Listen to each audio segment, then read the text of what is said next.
Hello, everybody, and welcome to episode number 24 of the World of Sports podcast. I am your host, Diego Sandoval. Alongside me, as always, is my co host, Logan Ring. Logan, say what's up to the people. What's up, everyone? Today, we have a very, very fun episode. Lots of stuff to talk about. The main points we'll be hitting on is the obviously big James Harden trade, probably the biggest sports news this week. We're going to be giving our NBA takeaways. We're kind of going to do this weekly, I think, just kind of what we've learned in the past week of the NBA season. And then we're going to end off with the NFL playoff update, recapping the games from Wild Card Weekend, and giving what we think about this upcoming divisional round. So let's get right into the news section of our podcast, as always. In the NFL, Aaron Donald will be ready to go for Saturday. He had a rib injury. He left the game for a little bit in Wild Card Weekend, but looks like he's going to be ready to go. Obviously, a huge help to the Rams. I think he's probably the best player um, in the NFL just because of how dominant he is, and nobody can really stop him. So it's obviously a big help for the Rams. They're an entirely different team without him. And then a couple coaching moves. Obviously, this is usually what we see throughout the playoffs as, non-playoff teams try to figure out what they're going to do with their organization. The Jaguars hired Ohio State football legend Urban Meyer. So that should be interesting to see how he does in the NFL, how it translates. And then the Jets, obviously after firing Adam Gase, hired Robert Saleh. He was the 49ers defensive coordinator. He was very sought after. Everyone he was on the market for head coaches, and he landed with the Jets. Unfortunately for him, unless he can turn around, I don't know. The Eagles fired Doug Peterson. Doug Peterson brought them a Super Bowl trophy a couple years back. However, he just kind of hasn't been very good the past couple years, especially with the way he handled Carson Wentz, I think, and Jalen Hurts, that whole situation. I think that kind of made it obvious that he wasn't the best coach. Yeah, and then a couple more coaching moves. Dan Quinn, former Falcons head coach, has been hired as the Cowboys defensive coordinator, and the Raiders hired Gus Bradley as their defensive coordinator. Moving on to the MLB news, DJ LeMahieu finished second or third in MVP voting last year. Has signed a 6-year, $90 million contract with the New York Yankees. He's definitely one of the bigger names in free agency, if not the biggest. Logan, what's your take on this deal? Yeah, this is huge for the Yankees. I think that getting him for 6 years at 90 million was kind of a steal. I expected him to sign probably a shorter deal for more money. But he is just kind of unstoppable. He hits for like the highest average in the league. He's super consistent, great defender. And I mean, the Yankees have the money, so they went out and got him. And I think he fits great with the team. So very Yeah, good move.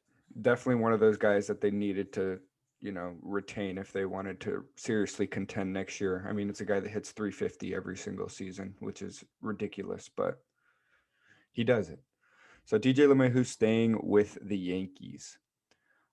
Just a couple some more news in the MLB. Theo Epstein, former owner of the Cubs and the Red Sox, he helped kind of he helped break both of those teams' World Series droughts.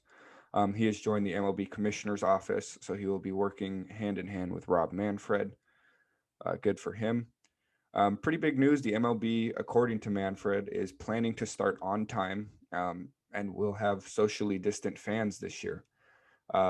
So, I mean, great news for the MLB. We've seen some NFL teams have fans, even some NBA games have fans. And I mean, as of right now, the fans don't seem to be causing too much of a, problem. So it looks like the MLB is going to try to do the same, especially with their, outdoor stadiums. I think this is a good call for the MLB. And then last piece of news, pretty big piece of news from the MLB, the White Sox signed Liam Hendriks. And Liam Hendriks is, in my opinion, either the best or one of the best closers in the league. He was with the A's for the last couple years, I think, and he's just been really good. So I think that the White Sox are really trying to make a run this year in the next couple years. Obviously, they've got a super young team. Former MVP or last year's MVP Jose Abreu, and they've got great pitching, and Hendricks obviously helps with that. But I think the White Sox are in for a good year next year. Yeah, they're obviously young, like you said, and their future's just super bright. He might not even be like a top 5 player on the team in the next couple of years, and he's that good of a closer. And yeah, as an Indians fan, I'm pretty scared of the White Sox. Yeah, they look like they're shaping up to be the leaders of the AL Central for the next couple years. Yeah, I wouldn't be surprised if they made the World Series this year. Yeah. Let's not get too into our World Series predictions. That's in a couple weeks. But yeah, White Sox I think are in for a big next season, and if not, definitely the next couple seasons. And then some pieces of news from the NBA. Russell Westbrook has faced a setback in his injury that he's had for, I don't know, like a week now maybe. But now he's out for 3 to 4 weeks. I believe it's a quad injury, right? Yeah, I think so. Yeah. So big blow for the Wizards who are already struggling to kind of figure out that team.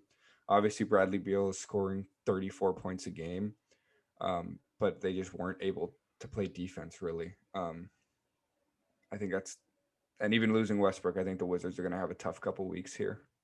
Yeah, I think with this injury, one good thing you can take from it, I think that the Wizards should have Denny Advija start taking up the ball a little bit. He's the rookie, and when they've allowed him to kind of do his thing, he's played really well, but they've only really let him do that like one game. And I think he scored like 20 when Beal and Westbrook were out, but they're basically making him a spot up shooter, which is not at all what he is. So I think that they should experiment a little bit. And with Westbrook out, you might not win a ton of games. So why not try? Yeah. And depending on what they want to do, especially with how just bad they've been, you either got to try to switch something up or you just have to free Bradley Beal. I mean, those are your two options as the Wizards. We'll see what they're going to do. Obviously, Bradley Beal trade talks have been kind of a thing for the last couple seasons, but not as much this year. So we'll see. I've got kind of breaking news. Um, the Los Angeles Dodgers have avoided arbitration with Cody Bellinger, meaning that he will play this next season for $16 million. Um, it was either that or he was going to go kind of the extension route and try to make a deal now. But it looks like the Dodgers and Bellinger will wait until next season to discuss an extension. So that's just a little piece. Moving back to the NBA, Yusuf Nurkic has fractured his hand. This man is made out of glass. Can't really stay healthy. Tough blow for the Blazers. He's kind of their solid big man down there. And with a a guard combo of Lillard and McCollum, you need a big man. And I mean, without Nurkic, that team's kind of pretty one dimensional in my opinion. Yeah. Their only really other centers are Ennis Cantor and Harry Giles, and Harry Giles hasn't really gotten any minutes, but Ennis Can Ennis Cantor's a beast on the offensive end, but he cannot play defense for his life. And Nurkic was kind of the only defensive piece the Blazers had, if you can even call him that.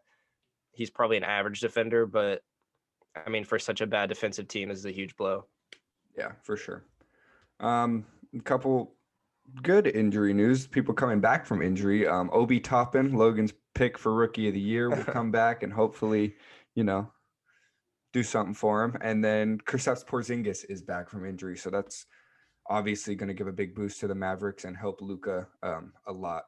He's kind of been forced to carry this team in the opening couple weeks, and I think Kristaps coming back is going to, propel that team to the next level, in my opinion. And then the final piece of news that I think we're going to talk about a little bit is Kyrie Irving. What are you doing, dude? So he got fined $50,000 for basically just not showing up and not giving a reason why. He was seen at like a family birthday party without a mask on. which is against NBA protocols. He is expected to play tomorrow, Saturday, January 16th, because we are recording this on the 15th. But he just, I don't know. He doesn't look or sound like he wants to play basketball. Yeah, this is just so weird. The 50K was for the video of him just not or just partying Yeah. without a mask or whatever. But every single game he misses for personal reasons or without really giving a real reason, he's docked 172. So each game he's docked that much of his paycheck. So I guess that's making him come back. But Yeah, because you're getting paid a lot of money. yeah, I think it's like 500K every single Yeah. game you miss. So, and I hope he just explains this to his teammates at least, because that's what I've heard is they need an explanation, and they've had to talk about him when he hasn't talked about himself.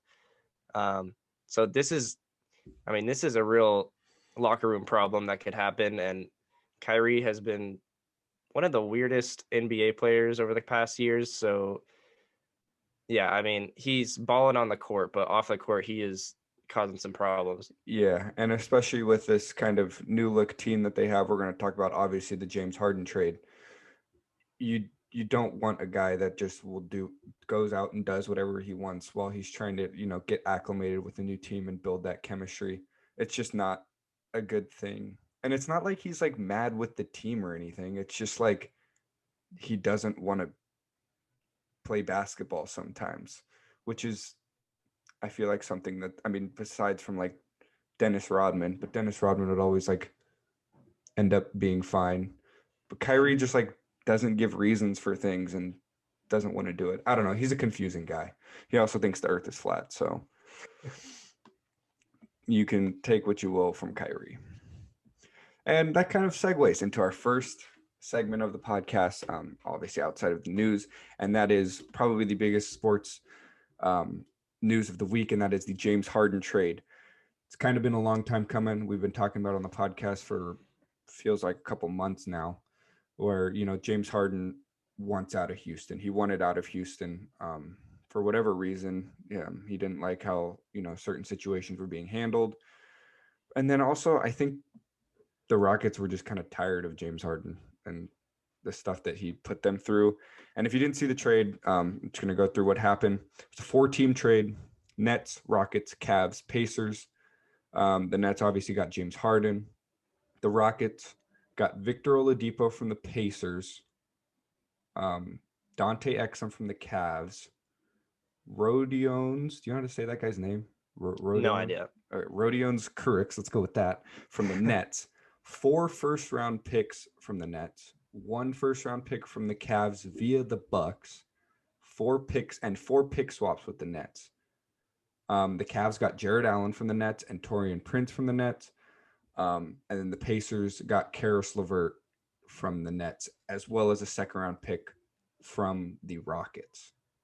So a lot of stuff was traded here and there and back and forth. And the Victor Oladipo aspect was kind of announced like 30 minutes after the James Harden. So it was kind of confusing, but it all ended up being part of the same trade.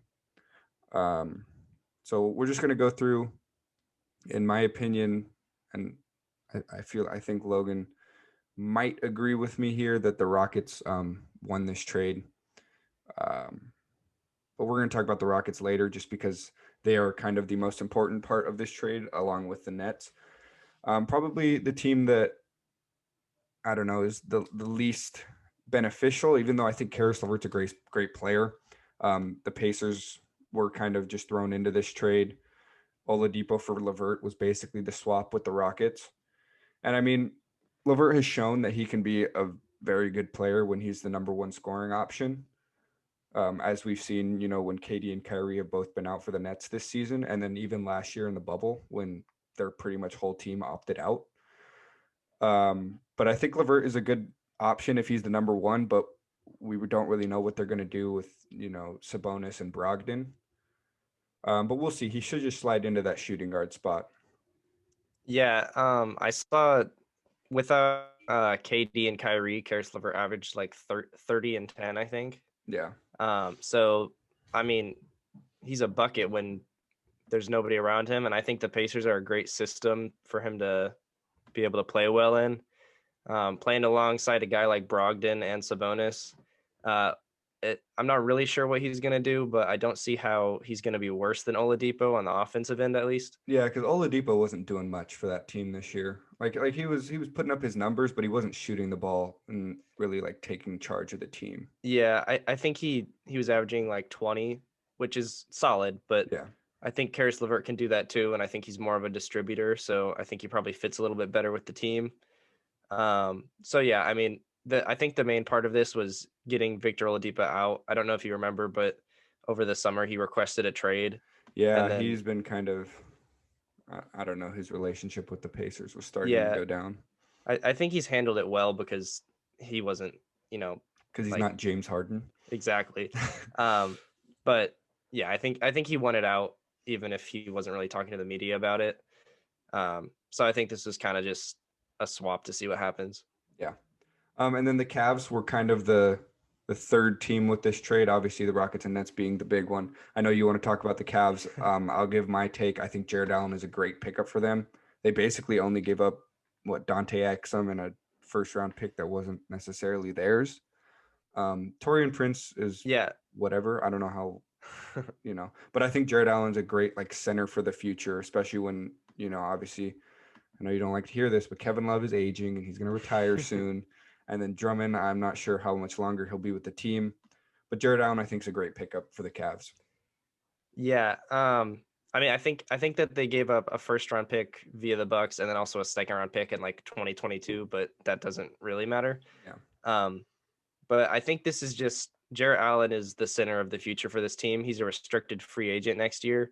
So if he signs a 4-year, $40 million offer with like some other team, the Cavs can accept that too and then take him. And I think this is showing that Andre Drummond is probably out next year. He's making 30 million this year and he's probably going to ask for it again. So I don't think the Cavs are going to do that, or I really hope they don't. Um, but yeah, I think that Jarrett Allen is a really solid pickup. They kind of just got into this trade and then came out with a steal. Yeah. Um, he's only 22 years old. He fits great with the age of like Sexland in them. And yeah, Yeah, I'm just for really those of you excited. that don't know, Sexland isn't just like a fun thing Logan just said. It's uh, Colin Sexton and Darius Garland. So just heads up.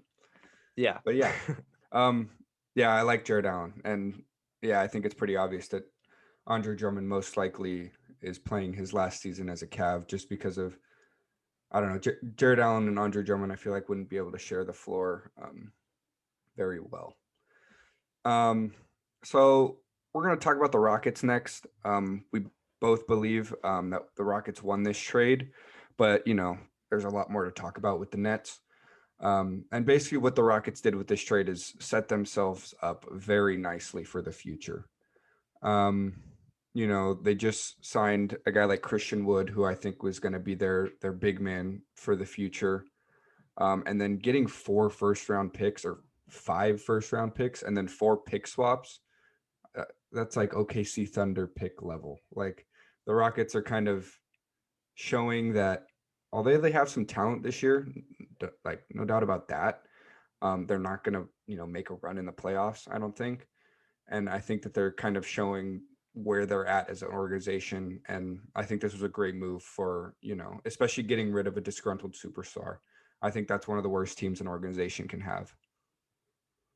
Yeah, and I'm not comparing this to the move the Nets made with the Celtics like 8 or something years ago, where they gave away 4 picks to the Celtics and then didn't have their first round picks for all that time, Mm-hmm. and that was for like KG and Paul Paul Pierce, Pierce, and then yeah. they all were old and left, so they had nothing.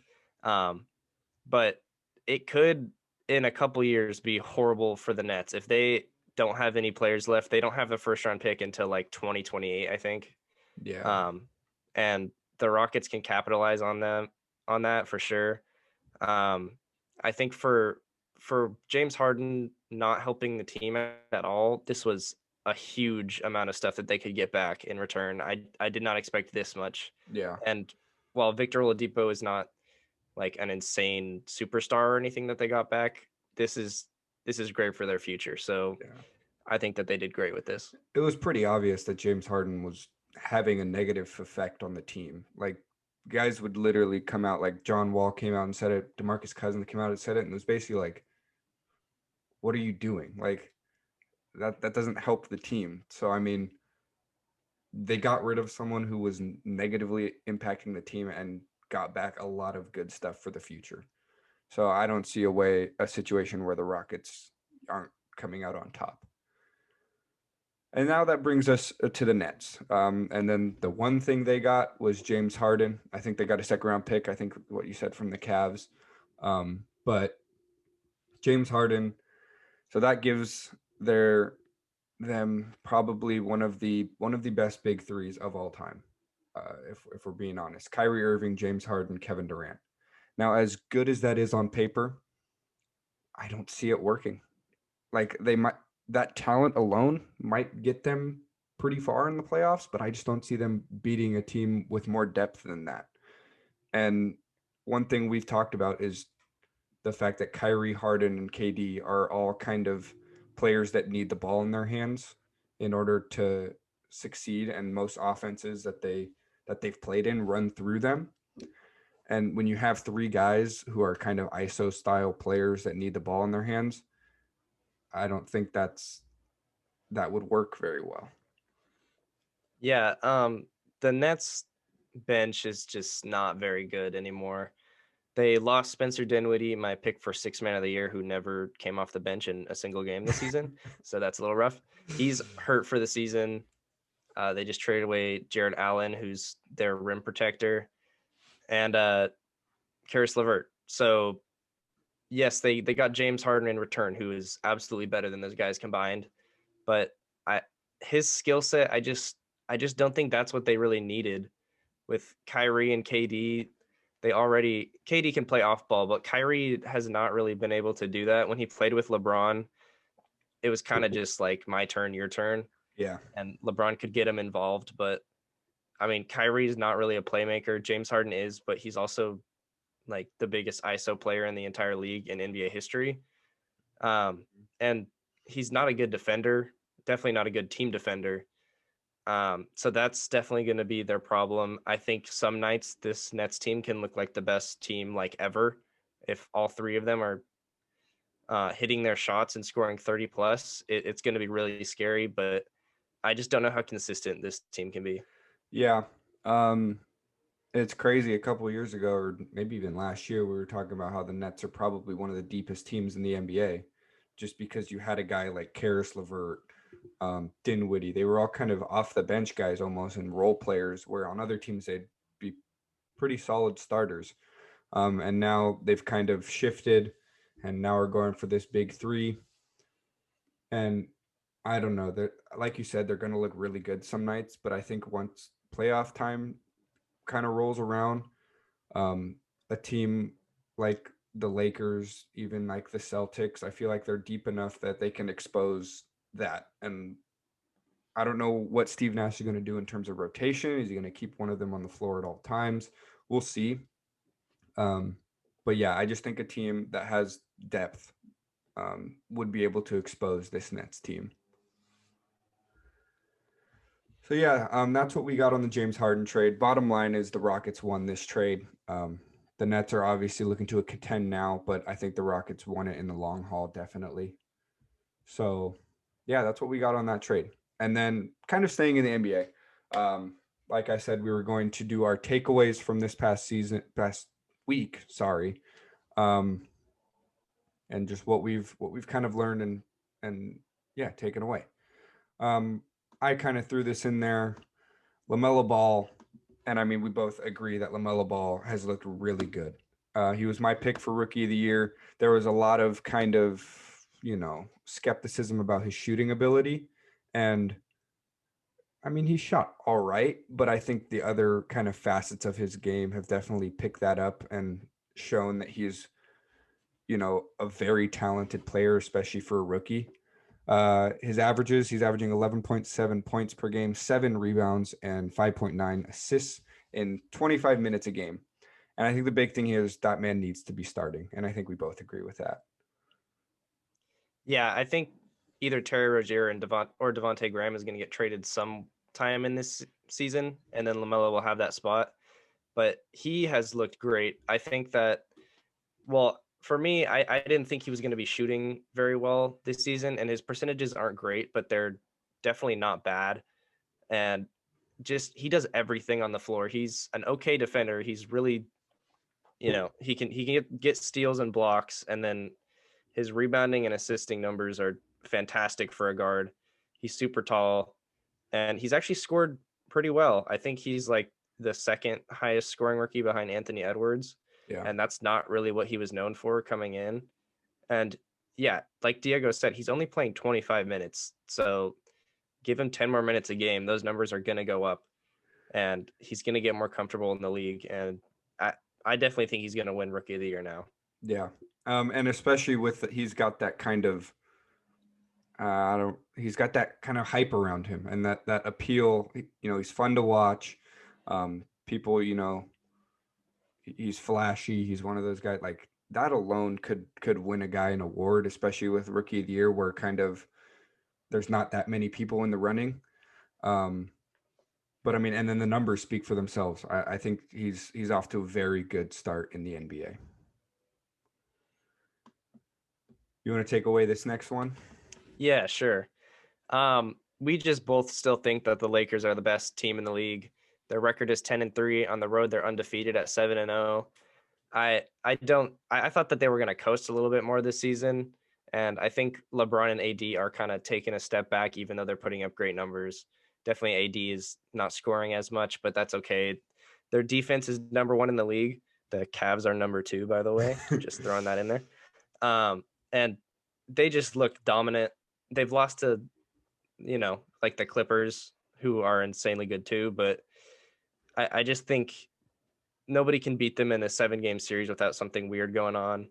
And yeah, I don't see how they're not the number 1 team in the league right now. Yeah. I've watched a lot of Laker games. I don't know if I watched all of them, but I've definitely watched most of them. And I mean, the Lakers are blowing teams out, and AD and LeBron barely have to play 30 minutes. I think they're both averaging around 31 minutes a game. And if you can do that with your two studs, throughout the regular season and have them fresh and like ready to go come playoff time, that's the ideal situation. And it looks like the Lakers are heading towards that. They're kind of just beating up teams as they go along, especially in the West, which is really hard to do. But they're doing it. So I think, the Lakers have been really impressive this season.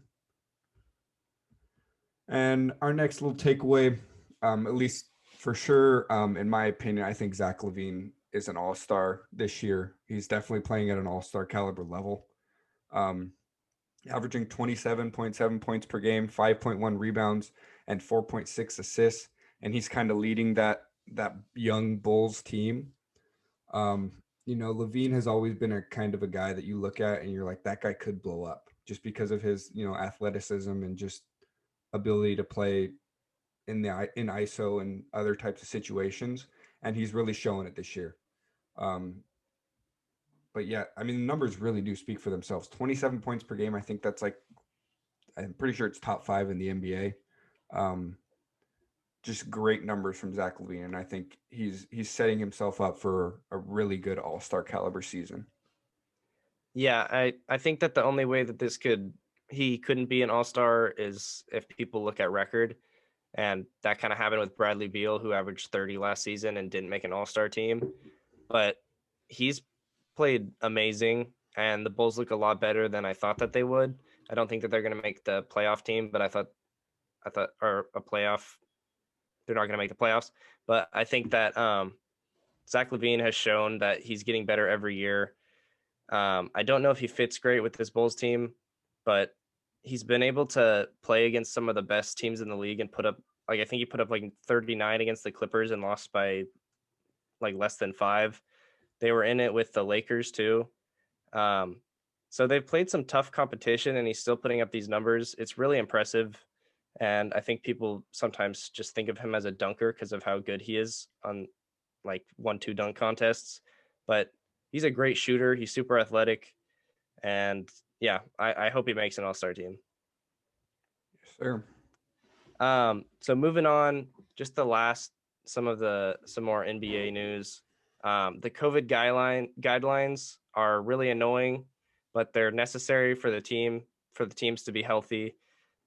We've seen like Seth Curry and Jason Tatum get COVID, and then from that, like 6 or 7 guys on the team have to sit out because of like proximity or whatever Yeah, if they've been exposed. we've seen some teams play with like 8 players. So Yeah, yeah, it's been pretty rough, but I think that they just have to power through. I don't think most teams are going to be able to avoid this. We've seen it in like the NFL where like some of the teams the Broncos didn't have a quarterback and they had to play. So yeah, it's really rough. You can't really fix this. I think that stopping the season is just going to be more of a problem if you like take a break for a week or two. But the guidelines are getting more strict. I, some guys like George Hill, he's saying like I'm a grown man, I'm gonna do whatever I want, and I wouldn't be surprised if guys like him are gonna get fined. yeah, I know that it's it's not a good annoying, look. but yeah, I mean everybody has to deal with it. It's COVID. Nobody has experienced something like this before. Um, but yeah, if the season is gonna continue, everybody has to do their part. And I think Adam Silver deserves a lot of credit. Um, Obviously, we know he did very well with the bubble, and he's doing as really as good as anyone can right now.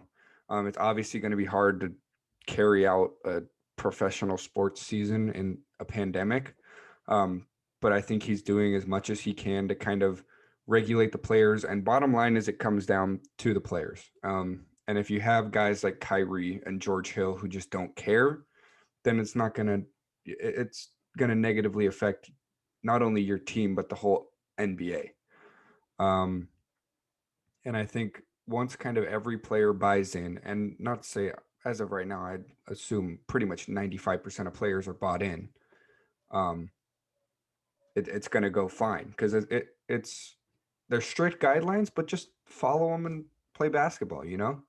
It's shouldn't be too hard. I mean, Yeah. again, that's coming from me who's not playing professional basketball, but maybe one day. All right, that's what we got for our NBA takeaways. Our last segment of the podcast is the NFL playoff update. We'll start off with Wild Card Weekend, and boy, the Cleveland Browns pulled it off. That was a great game. That was amazing. What do you want to say about it, Logan? Well, I just want to start by saying Steelers, if you all those fans and players, you talked about it, you were so cocky and you lost. So I'm sorry, but you can't win in this situation. I don't care if they lose next week. You lost and we won. So there you go. What happened in the game, the first quarter is basically what the game changer was. First play of the game, snap over Big Ben's head. He's like 6'6" or something. I don't even know how that happened. But he's also The like Browns, 350 pounds. That's true. I don't think he can jump at all. The Browns pounced on it in the end zone, touchdown within like 4 seconds. Then Big Ben threw like 3 interceptions in the first quarter, 4 total in the game.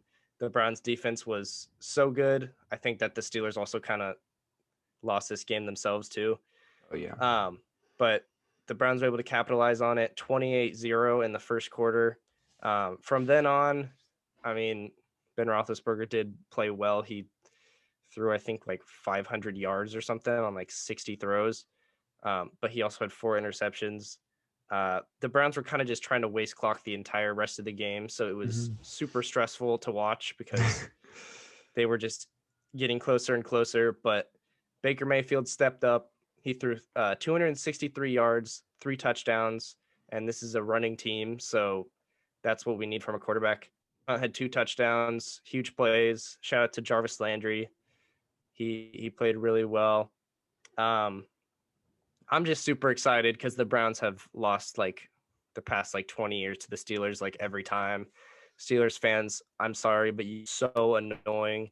Yeah, Steelers fans are annoying. And also, a couple weeks ago, we were talking about Juju dancing on logos, and I said, we'd accept Juju on this podcast. I'm not too sure anymore because Juju, come on. You know, Yeah. you can't do what you did and then expect to just be treated fine again. Like he Yeah. openly mocked the Browns, and Browns is the Browns. he can just Corvette over to his couch, honestly, at this point. Yeah. Chase Claypool on a live saying, "Oh, it's fine that we lost because the Browns are going to lose next week." Well, you can have fun watching us lose on the couch then. So Yeah, stay he'll salty. be making TikToks in his apartment. Yep. All right. So yeah, Browns beat the Steelers 48-37 in that game, by the way. And then staying in the AFC, the Ravens took down the Titans 20-13. Lamar Jackson looked really good.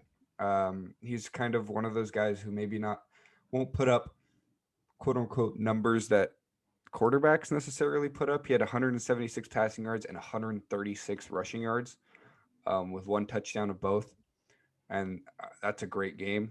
And then I think the kind of main reason for why the Ravens won this game is that Derrick Henry was absolutely dominated. He was held to 40 rushing yards. I didn't think that was possible anymore. That man rushed for like 200 yards every week for the last like 4 weeks of the season. So, I mean, and I think that kind of exposed the Titans as if Derrick Henry can't get going, the whole team really can't get going. Yeah, I mean, Derrick Henry has been their biggest weapon and why they've won so many games. The Ravens just did amazing by shutting him down. We both predicted the Titans to win this, and I think if Derrick Henry, obviously, if he would have ran 160 more yards, I think that they would have won. But nobody could have predicted he would have ran 40 yards. Yeah. And shout out to Lamar Jackson. He's lost every playoff game he's been in, and he showed up today or that game. I think he had a play where it was like a 50-yard rushing touchdown on a third down. That was ridiculous. Yeah, while they were down, that probably was the game changer right there, and I'm happy for him. Yeah. So moving on to the next game, the Bills beat the Colts 27-24. This was a really close game. Me and Diego both sort of predicted this outcome. Mm-hmm. Josh Allen threw 324 yards, 3 touchdowns. I think that he's the third best quarterback in the league at this point. He's legit. I think he's just so good. Ooh, Other players, third best behind who? Let's hear it. Well, I mean, Patrick Mahomes is number 1, and then Right. I got Aaron Rodgers at 2 if he's winning Okay. MVP this season. Yeah. But yeah, this year I think Josh Allen was third best, and Mm-hmm. that's saying a lot. Diggs also 128 yards and a touchdown. And then Austin Rivers, or not? Oh, his name is Philip Rivers. That's Phillip a basketball Rivers, player, sorry. buddy. He showed up too, 309 yards for 2 touchdowns. Yeah. Solid game from him too. This was a really exciting game, super close. It ended with kind of like you didn't know who was going to win, so it was super exciting the whole time. And Bills are solid. Yeah, Bills are definitely. I said it before the playoffs. I think they're the biggest threat to the Chiefs. Philip Rivers, it's probably done. We'll see. He's really old. I think he's done with the Colts for sure. He got an expiring contract, and usually with a guy that's 40 years old, team doesn't really pick up a 1-year option. So we could have seen the last of Philip Rivers this past week. We will see though. The next game was a shocker to me. Neither of us had this outcome in our brackets. The Rams beat the Seahawks. And I think the Rams defense is so good. They absolutely just neutralized Russell Wilson. Russell Wilson, top 5 quarterback in the league, no doubt, in my opinion. I think he's around there with Josh Allen at 3, 4, 5-ish. But he was just, held 174 passing yards. And the Seahawks can't win a game when Russell Wilson has 174 passing yards. Their defense is just not good enough. And we saw that with Cam Akers rushing for 131 yards on 28 attempts, had a touchdown. And then, Jared Goff came in. Obviously, he didn't start. He wasn't supposed to play. He was kind of the emergency quarterback that game. He came in and really did a good job just pretty much managing the game. And there's a lot of quarterbacks that do that, and I think Jared Goff is a really good one at that, sort of managing the game around the defense, because obviously the defense is the strong point of the Rams. And bottom line is the Rams defense just dominated. Yeah, I mean, this was the Seahawks offense versus the Rams defense, and the Rams defense just came out on top. The Seahawks have the worst defense in the league, probably, Mm-hmm. and the Rams are just able to expose that. I didn't think Goff was going to play at all, but he came in and he played well for what he had to do. Came in with his purple thumb. Yeah, Russell Wilson didn't have a great game. He threw that pick six, which definitely didn't help at all. But yeah, I didn't expect this, but I think it just exposed how the Seahawks just weren't really a top tier team, and they could have a night like this. Mm-hmm. So moving on to our last game, Second to last. Second to last, yeah. The Bucs beat the Washington football team 31-23. This is what we both expected, but it was actually kind of a little bit closer than I thought it would be. It was a good game. Yeah. Brady, I mean, it's Tom Brady. He threw 381 yards for 2 touchdowns. But on the other side, Taylor Heineke, am I pronouncing that right? Yeah, Heineke. Yeah. Shout out Taylor Heineke. He showed up, 306 yards, 1 touchdown, 46 rushing, and a rushing touchdown. This was fun to watch. Yeah. I did not expect this from such a bad team, but it was really fun. Taylor Heineke, if you don't know, he played in the XFL earlier this year for the St. Louis Battlehawks. And he was kind of just a free agent almost on the NFL market. This last week, the Washington football team called him up and said, "Hey, we might need you." And he came out and balled. And I wouldn't be surprised if he ended up finding a spot on a roster somewhere. That's usually how guys like this get started. They have one really good game in the NFL, especially in the playoffs. Being able to show that you can perform in the playoffs could definitely get you a spot somewhere on a roster. So shout out Taylor Heineke. And the final game from Wild Card Weekend went exactly as expected, in my opinion. The Saints beat the Bears 21-9. If you watch this game, this is the game that was broadcasted on Nickelodeon. Really weird. I tried to watch a little bit of it. The announcers just weren't very good. Nope. They slimed Michael Thomas after he got a touchdown. That was cool. But yeah, the Saints pretty much dominated this whole game. Breeze had 265 and 2 touchdowns, and Alvin Kamara had 116 total yards and a touchdown.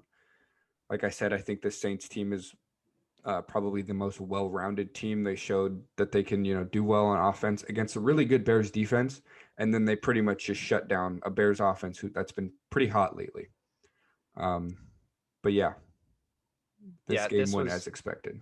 It was probably the most boring game of the wild card round. The Nickelodeon broadcast was interesting to say the least. But yeah, this I don't think anybody really expected anything different. The Saints took care of business. Yeah, for sure. And those wild card games set up the divisional round, and the first game of the divisional round is the Cleveland Browns versus the Kansas City Chiefs. Now, we both came in here basically saying that the Chiefs are the best team in the NFL. I obviously still believe it. Nothing's changed. They were on a bye last week. And we saw that the Browns can play at a very high level last week, but I just don't know if the Browns offense can really compete with the Chiefs offense. Yeah, there was a fan in the stands at the Browns game had a sign that said 0 expectations, 100% hope. That's what I'm going into this week with. I don't see the Browns winning this, but hey, I'm going to root for my team to the end. I mean, the Chiefs, they're both of our picks for Super Bowl winners. So if the Browns get taken out, not sad at all. The Chiefs are just too good. And yeah. And also, I wanted to say this. this is no offense to the Browns, but I think what we learned last week is that the Steelers are probably one of the worst, if not the worst, 12-4 teams the NFL has ever had. Yeah, I agree with that. They just I don't know. I wasn't really very excited by them all year. Really, they were just kind of a team that they won the games they were supposed to win, and they didn't really kind of stand out like, for example, the Chiefs had. Um, but yeah, I don't know. I didn't see much from the Steelers, and I don't know how good that team can be if they stick together the way they are now. Yeah. And then the next divisional round matchup is going to be the Packers versus the Rams. I think this is another situation of Packers offense versus Rams defense, like we kind of saw in the Seahawks game. But I think Aaron Rodgers is a lot better than Russell Wilson, especially in the playoffs. And I think that Devontae Adams is. I don't know. I think he's top 3 for sure wide receivers in the league. This year, definitely, I think he's the best wide receiver in the league. And I think Jalen Ramsey against Devontae Adams is going to be a very fun matchup to watch because Jalen Ramsey has just locked down wide receivers this year. But bottom line is, I think that the Packers will win this game. And I think the Packers defense is going to be the key. That Rams offense, they scored 30 points last week, but again, it was on the Seahawks defense. And I think that the Packers defense is obviously a lot better than that Seahawks defense. So I have the Packers coming out on top in this one. Yeah, I agree. I think that this game could be close, but I think that the Packers are just better than the Seahawks were in every way. So I don't think the Rams are going to be able to shut down the Packers at all. And yeah, this is going to be a battle of offense and defense, like you said. But I think the Packers come out on top. Yeah. You want to go ahead with the next matchup? Sure. So the next matchup is the Saints versus the Buccaneers. This is going to be a really exciting, fun game. 2 old men. Yeah, I think that we both think the Saints are going to pull this out, but it's Tom Brady. You never know. Yeah. It's probably going to be a shootout, a lot of offense. Both not bad defensive teams at all, but I think that the offense is just so good on both sides. The Saints, I think Drew Brees can carry this team. I think that the Buccaneers are really good, but I think the Saints just have better weapons overall. And yeah, this could be a really high scoring game, really fun. Yeah, it's definitely going to be the end of an era. Probably, I mean, right now it's looking like Brees will most likely retire. Tom Brady, who knows? That man may never retire. But I think it's going to be a really good game. Division rivals. Both quarterbacks know how to win. They know how to win in the playoffs. But I do have the Saints kind of pulling this one out in a shootout. And that brings us to our last divisional round game, and that is the Ravens versus the Bills. I think this is going to be similar to kind of the Colts Bills game last week. I think it's going to be really close, especially with the way Lamar's been playing. It's going to be a great battle of quarterbacks, Josh Allen versus Lamar. But I do have the Bills winning this one, and I think it comes down to just what offense can put up more points, because both offenses are going to get their points. Both defenses are solid. Don't get me wrong. There's no necessarily bad defense left in the playoffs, I don't think. But I do have the Bills winning this game just because I think Josh Allen is going to be able to lead that team to victory. Yeah, I agree. Like I said earlier, I think Josh Allen is the third best quarterback in the league. I don't think that Lamar Jackson is that far behind, but if you can stop him, he's not the best passing quarterback. And if you can stop him from running, then that kind of just shuts down a lot of the offense. So yeah, I think the Bills are just a little bit more well-rounded, and I think their offense is a little bit better. And yeah, I think it's going to be close though. Yeah, for sure. And then if you are still listening, Head on over to the Instagram, vote on the poll to see who you think is going to win this weekend. It will go up right after this podcast. So I know so many people listen until this mark, but um, yeah, that's all we got for you guys. Thank you very much for listening to episode number 24 of the podcast. We talked about, the James Harden trade, the Kyrie Irving situation, gave some takeaways from the NBA season so far, and then gave our NFL playoff update and our predictions going forward. So for my co-host Logan Ring, my name is Diego Sandoval, signing off. Signing off.